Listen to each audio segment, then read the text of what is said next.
tere, mina olen Kristjan. Ja tere, mina olen Kardo. Täna me räägime Pluutost.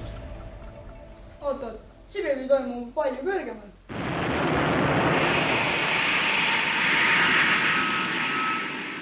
Meie päikesesüsteemis on 8 planeeti. Aga kunagi oli 9.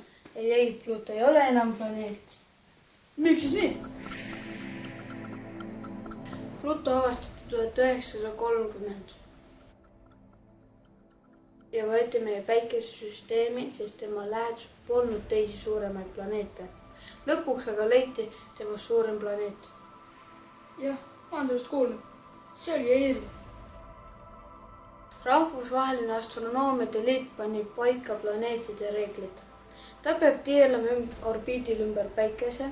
Ta peab omama piisavalt gravitatsiooni, et olla peaaegu kerakujuline ja puhastama oma naabruskonda. 2 esimese reegliga on ju okei. Aga 3. mitte. Nojah, ta ei korista oma orbiiti.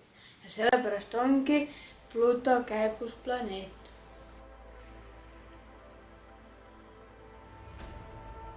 Aitäh vaatamast! Ja koristage oma tuba.